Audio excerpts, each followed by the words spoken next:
should have felt warm for us. Instead, my father set his fork down and delivered his verdict. Monday, you're grounded. No school until you apologize to Dylan. In front of everyone. My mother nodded fast, chasing holiday unity. It's Christmas, Caitlin. Families fix things. Dylan leaned back, smiling like he'd already won. I kept my voice steady. All right. The room stalled. My dad blinked. My mom's smile froze. Dylan's smirk twitched like he'd heard wrong. I stood, pushed my chair in, and walked upstairs. Calm on the outside, finished on the inside. They thought grounding me trapped me. They didn't know I'd already left. Before we go on, tell me where you're watching from, and what's around you right now.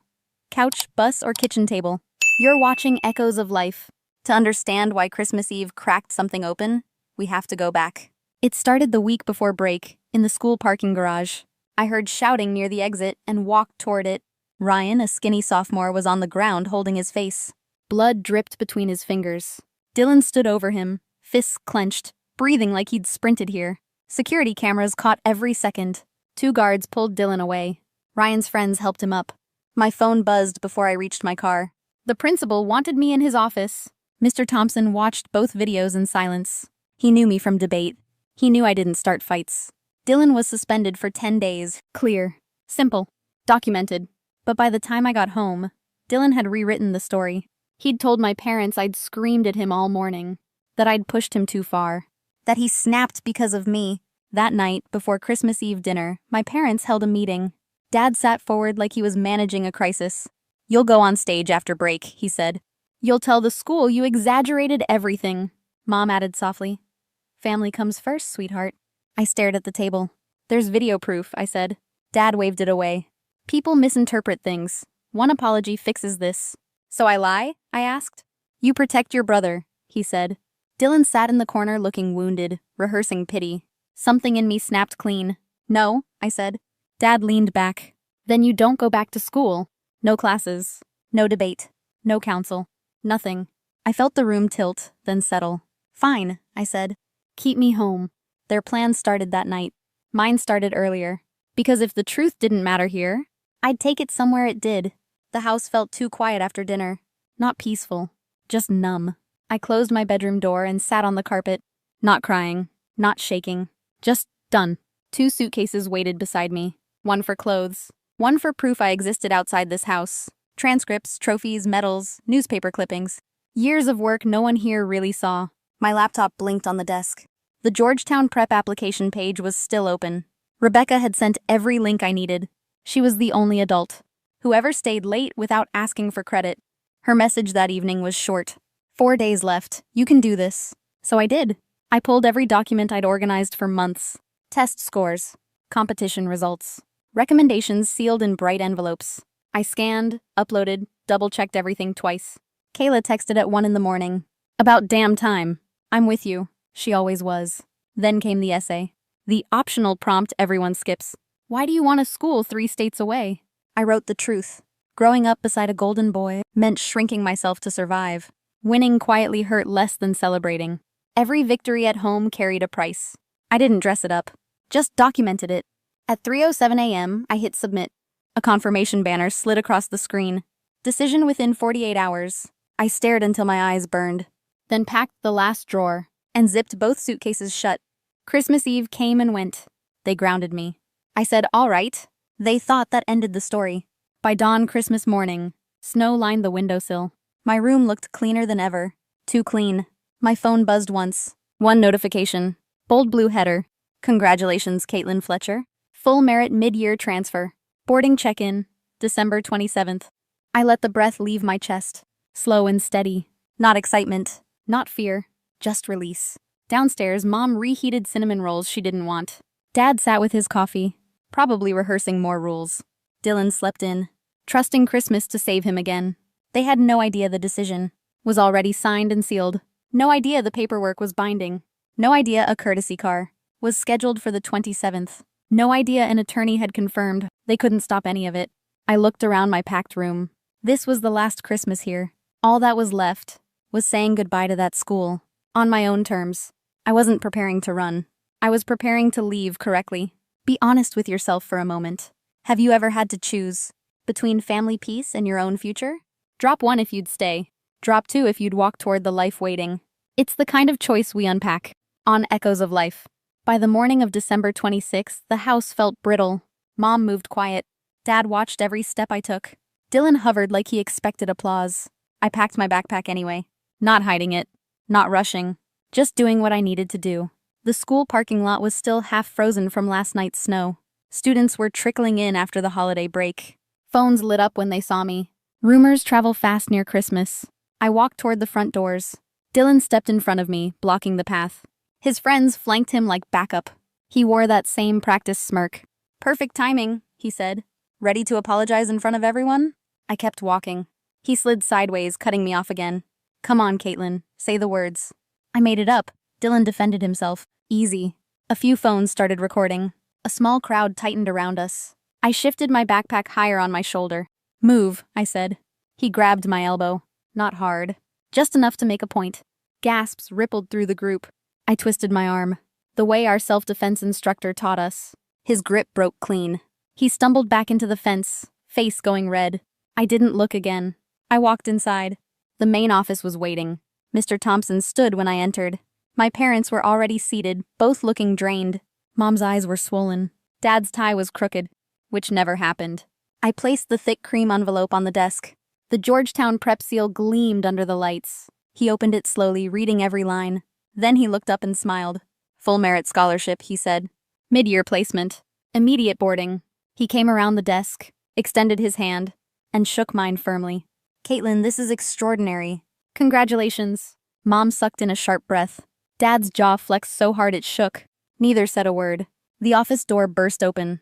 Dylan rushed in, breathless. "She can't just leave. Tell her she can't." Mr. Thompson turned the document so Dylan could see the raised gold seal. "They've already accepted her," he said. "It's binding." Dylan's face collapsed. He looked at me, like the ground had vanished. He whispered something that barely held shape. "I didn't mean for it to get this crazy. Just stay, please." I stared at him for a long, quiet moment. Then I shook my head once. Too late.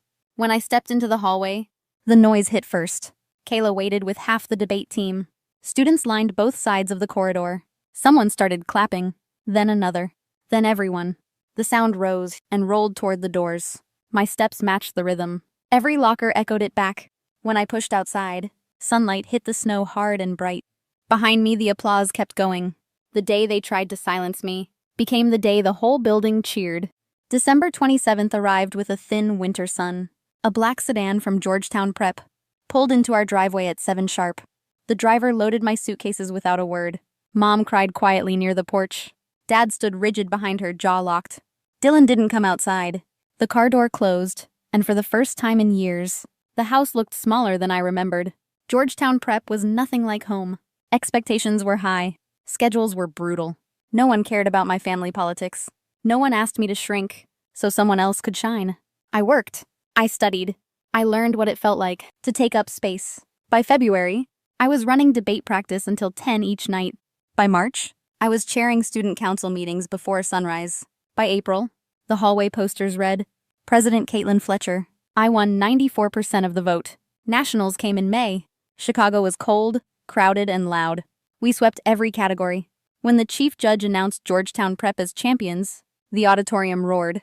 My teammates lifted me onto their shoulders. Flash after flash lit the stage. For a moment, I felt weightless. Then the texts began.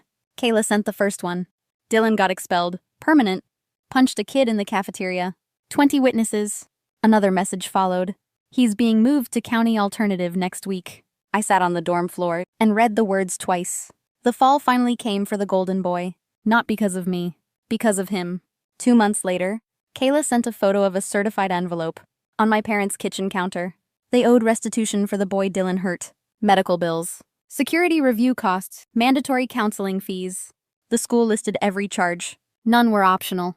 Dad's signature on the check looked tight and shaky. Mom's handwriting in the memo line was worse. Neighbors started talking. Teachers whispered. My mother skipped church for weeks. My father left work early to dodge questions in the hallway. For once, the community finally saw exactly who had protected who. The calls started the next morning. 47 missed calls in 7 days. Mom's voicemails moved from tears to guilt.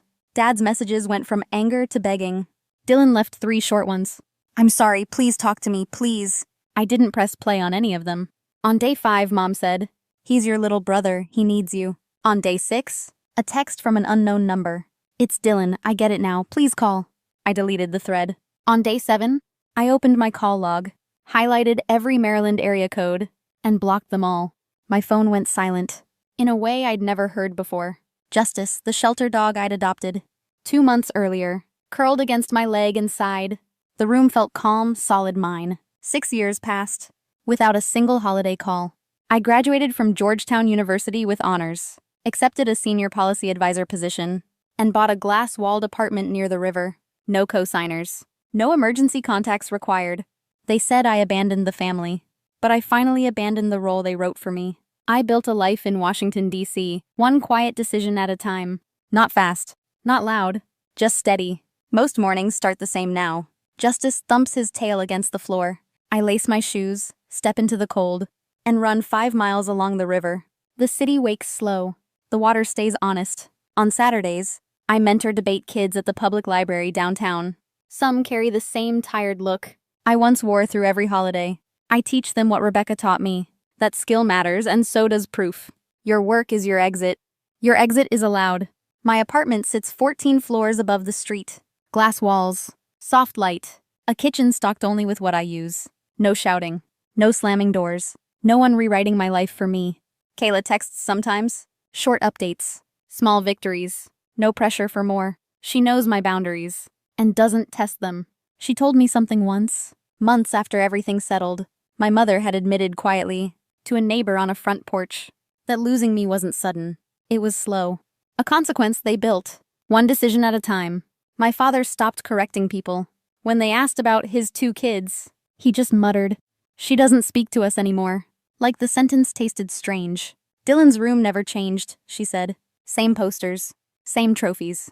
A small museum of a boy no one could fix. Some realizations come late. Some come alone.